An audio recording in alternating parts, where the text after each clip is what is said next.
রোজা রাখার মতো রাখতে হবে। এটা কেন বললাম, কেন বললেন ভাই? উত্তর দিচ্ছিস। উপোস থাকা, না খেয়ে থাকা আর সওম রাখা এক জিনিস নয়। পানি ছেড়ে দেওয়া, খাবার ছেড়ে দেওয়া আর ইসলামী সওম এক জিনিস নয়। অনেক ধর্মের মানুষ খাবার পানি ছেড়ে দিয়ে থাকে, উপাস থাকে, থাকে না? হাদিসের মধ্যে নবীজি বলেছেন যে যে ব্যক্তি রোজা রেখে অন্যায় কাজ ছাড়তে পারলো না, মানে আল্লাহর মাসিয়াত ছাড়তে পারলো না, এই যে কাবায়ের ফাওয়াহিশ এগুলো ছাড়তে পারলো না, অশ্লীলতা ছাড়তে পারলো না, মিথ্যা ছাড়তে পারলো না, বেহায়াপনা ছাড়তে পারলো না, তার না খেয়ে থাকায়, পানি না পান করায় আল্লাহর কিচ্ছু যায় আসে না। আর রোজার বিষয় বুঝলাম। রোজা কাকে বলে ভাই? মানে রোজা মানে হচ্ছে আমি আল্লাহ পাকের সমস্ত নিষেধ ছেড়ে দিব। কি করব? আল্লাহর সমস্ত নিষেধ। রোজা থেকেছি, পানি খাচ্ছি না, খাবার খাচ্ছি না, কার ভয়ে? গোসল করার সময় এক ঢোক পানি খেলে কে দেখবে? এই চেতনা তখন কাজ করে, তখন কাজ করে না? চুপ করে এক লোকমা ভাত খেলে কে দেখবে? কেউ দেখবে? আল্লাহ ছাড়া কেউ দেখবে? কেউ দেখবে না। তারপর আপনি খান না কেন? আপনি খান না কেন? কারণ আপনি অনুভব করেন যে আল্লাহ পাক আমাকে দেখছেন। এটাই হলো ইহসান। এটার নাম কি? ইহসান। এটাই বলা হচ্ছে হাদিসে জিবরিলের মধ্যে, আনতা আবুদুল্লাহ কাআন্নাকা তারা। তুমি এমনভাবে আল্লাহর ইবাদত করো যেন তুমি আল্লাহকে দেখতে পাচ্ছ। ওয়া ইল্লাম তাকুন তারাহু, তুমি যদি আল্লাহকে দেখতে না পারো জেনে রাখো ফাইন্নাহু ইয়ারাক, আল্লাহ পাক তোমাকে দেখছেন। এইটাকে বলে আল্লাহ কনসিয়াসনেস বা ইহসান বা তাকওয়া। আর তাকওয়া হাদুনা, তাকওয়া কোথায়? এখানে। আপনি সওমের আয়াতটা পড়েন, কুতিবা আলাইকুমুস সিয়াম কামা কুতিবা আলাল লাযিনা মিন ক্বাবলিকুম লাআল্লাকুম কি তাত্তাকুন। তোমাদের উপর সওমকে ফরজ করা হয়েছে ঠিক যেমন করে আগের উম্মতদের উপরেও করা হয়েছিল। উদ্দেশ্য হচ্ছে লাআল্লাকুম তাত্তাকুন, যাতে করে তোমরা তাকওয়া অবলম্বন করতে পারো। তাকওয়া মানে আল্লাহ কনসিয়াসনেস। এই যে আমি খাচ্ছি না, পান করতেছি না, আমি বিশ্বাস করি আল্লাহ আমাকে দেখতেছেন, এই তো। তো সেই বান্দা কেমন করে রমজান চলে গেলেই বেনামাজি থাকতে পারে? রমাদান চলে গেলে কি আল্লাহ তাকে আর দেখে না? সেই বান্দা কিভাবে সুখ খায়, তখন কি আল্লাহ তাকে দেখে না? সেই বান্দা, একই বান্দা কিভাবে জেনা করতে পারে? মেয়েকে নিয়ে কেমন করে বাইকে করতে পারে? কেমন করে গায়রা মাহরামের সাথে আমরা করতে পারি, ফ্রি মিক্সিং করতে পারি? কেমন করে সে সমকামিতার দিকে ধাবিত হতে পারে? কেমন করে সে জুয়া খেলতে পারে? কেমন করে সে মাদক খাইতে পারে? কেমন করে সে আল্লাহ দ্রোহী আইন বাস্তবায়ন করতে পারে? যদি সে এই চেতনা থাকে যে আল্লাহ আমাকে দেখছেন। এই চেতনাটাকে বদ্ধমূল করার জন্যই রমজান আসে। বলেন সুবহানাল্লাহ। আমি বুঝাতে পারলাম রোজা রাখার উদ্দেশ্যটা কি? ওই জিনিসটাকেই আমাদের ভিতরে ইনস্টল করাই হলো উদ্দেশ্য। লাআল্লাকুম, অবশ্যই বলেন লাআল্লাকুম তাত্তাকুন। তাকওয়া কি কিনতে পাওয়া যায় বাজারে? এই যে আল্লাহ পাক আমাকে দেখছেন, আমি খাবো না, আল্লাহ আমাকে দেখছেন, আমি পান করতে পারবো না, আমার রেস্ট্রিকশন আছে, পিপাসায় গলা ফেটে যাচ্ছে একেবারে, রোদের মধ্যে তাও খাচ্ছি না কেন? কার ভয়ে? ওইটাই জীবনের সব ক্ষেত্রে বাস্তবায়ন করার জন্যই রমজান আসে।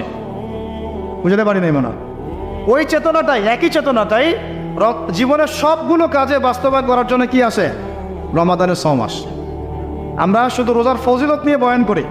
রোজা রাখলে 70 গুণ নাকি হবে না, 70 গুণ হবে, 700 গুণ বাড়াই দেবে। মূল কথা ফজিলত তো ফজিলত পাবোই, মূল কথা এইটা তাকেও অবলম্বন করতে হবে।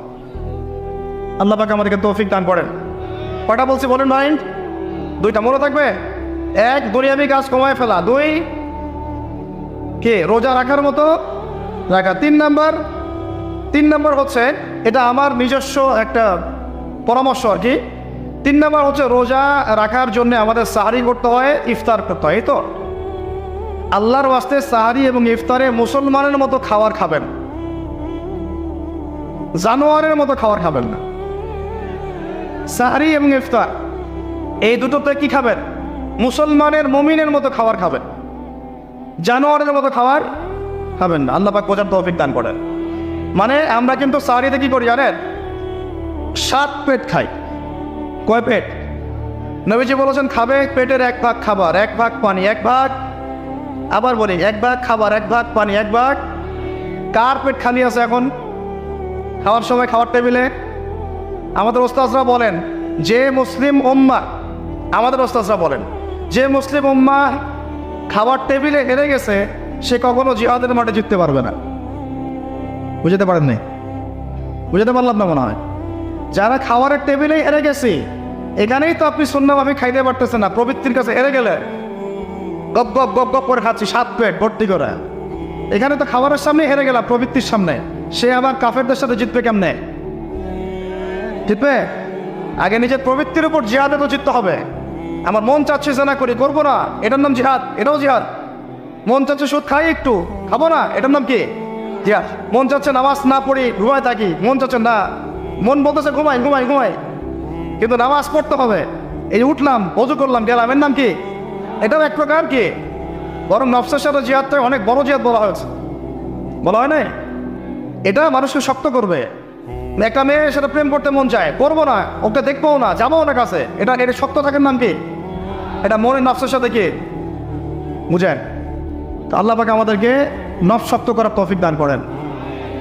তো ভাই, খাবার ইফতারেও এভাবে 7 পেট খাবেন না, সারিতেও খাবো না, ওয়াদা করি তো ইনশাল্লাহ। শোনেন, পরিমিত খাবেন, পুষ্টিকর খাবার খাবেন। পরিমিত খাবেন কিন্তু পুষ্টিকর খাবার খাবেন, তাহলে যথেষ্ট হবে ইনশাল্লাহ। আর এখনকার যে খাবার, এদের বেশিরভাগই ভেজাল।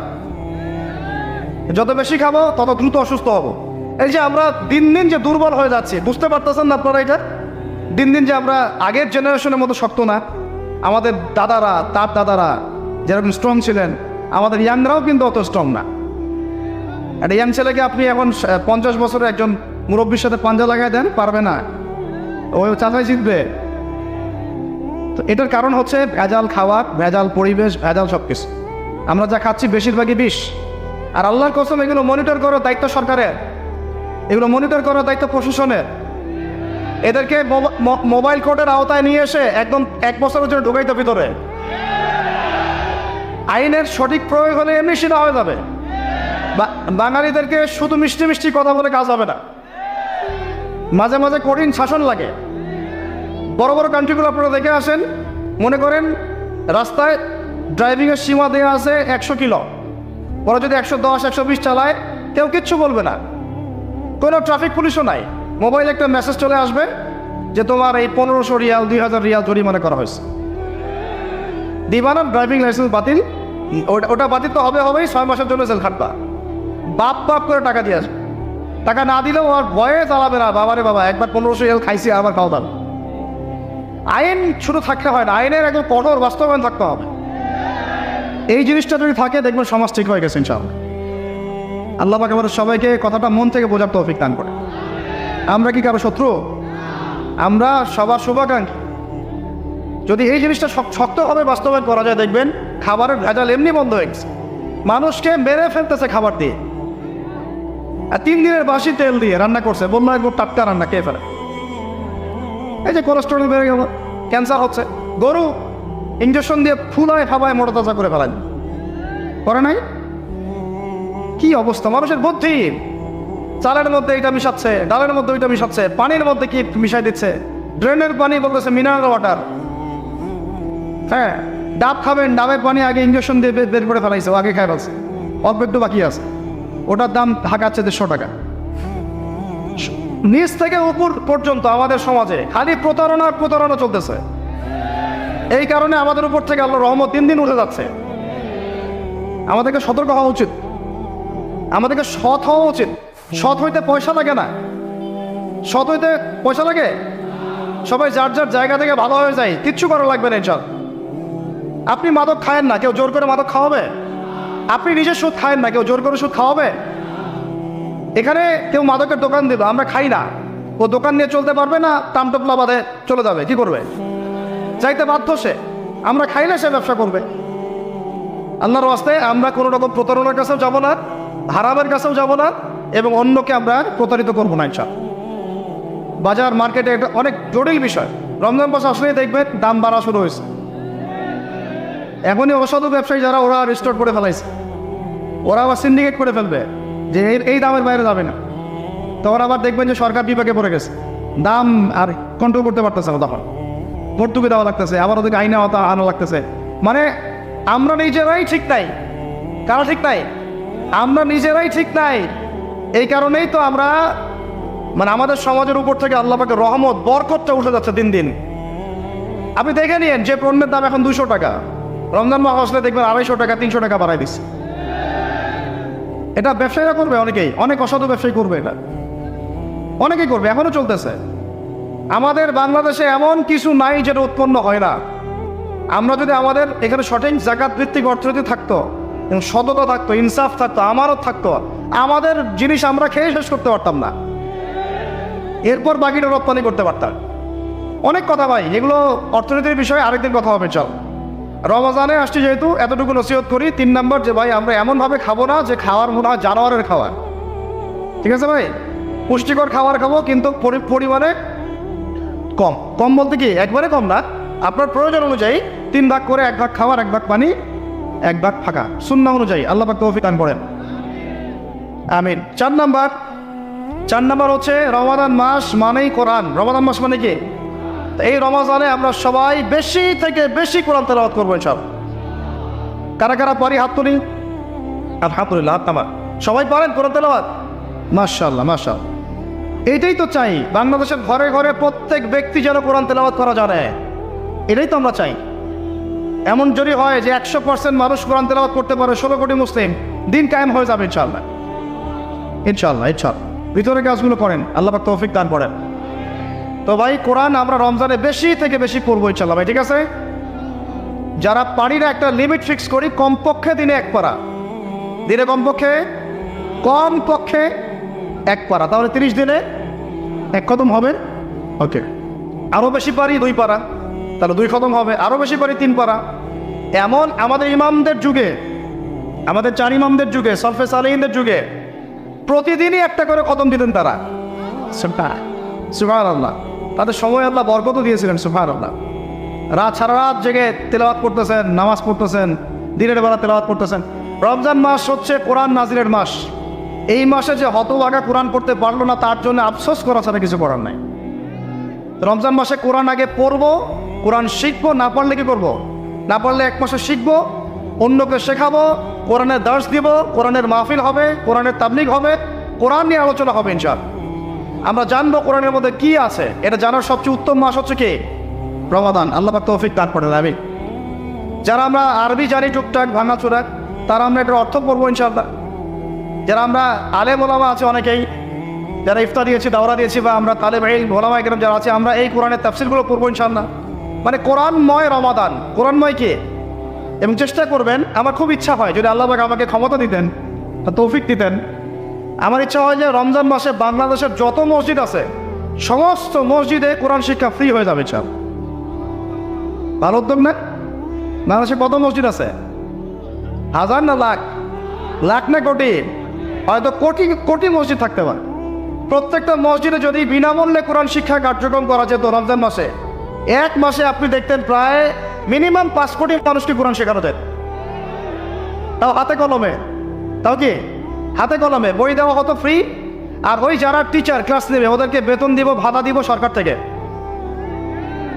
দেওয়া যায় না? দেওয়া যায় না? আচ্ছা, যদি গভর্নমেন্ট নাও দেয়, আপনারা জাকাত থেকে দিতে পারেন, সদকা থেকে দিতে পারেন, পারেন না?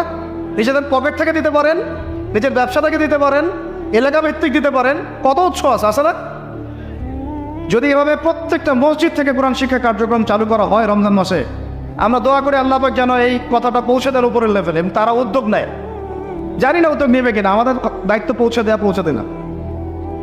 তো অ্যাটলিস্ট যদি সবগুলো মসজিদ নাও হয়, প্রত্যেকটা এলাকায় যদি 1টা করে মসজিদও হয়, তবুও দেখবেন কয়েক কোটি মানুষকে কোরআন শেখানো যাবে ইনশাআল্লাহ। কোরআন ছাড়া এই জাতিকে আপনি ফিরাতে পারবেন না। কোরআন ছাড়া এই যুবকদেরকে মাদক থেকে ফেরানো যাবে না। কোরআন ছাড়া এই যুবকদেরকে জেনা থেকে ফেরানো যাবে না। এই টিকটক প্রজন্ম হয়ে এরা নষ্ট হয়ে গেছে, শেষ হয়ে গেছে। বাংলাদেশে আশঙ্কাজনক হারে এখন সমকামিতা বাড়তেছে। আশঙ্কাজনক হারে এখন জেনা, ব্যভিচার, পরকীয়া এগুলো বেড়ে গেছে। মাদক দ্রব্যে কি ছয়লা, এই যে গুন্ডামি, মাস্তানি, ছিনতাই কারা করতেছে? যারা ইয়াং ছেলে পেলে এরা করতেছে। এদেরকে ফিরাইতে হইলে কোরআন ছাড়া কোনো গতি নাই। আইয়ামে জাহেলিয়াতের সেই মানুষগুলো কোরআনের আলোয় শ্রেষ্ঠ মানুষে পরিণত হয়েছে। কথা বুঝতে পারেন নাই? আইয়ামে জাহেলিয়াতের সেই মানুষগুলা যারা একসময় নিজের মেয়েকে দাফন করেছিল জীবন্ত। ইন্না লিল্লাহি ওয়া ইন্না ইলাইহি রাজিউন। চিন্তা করা যায়?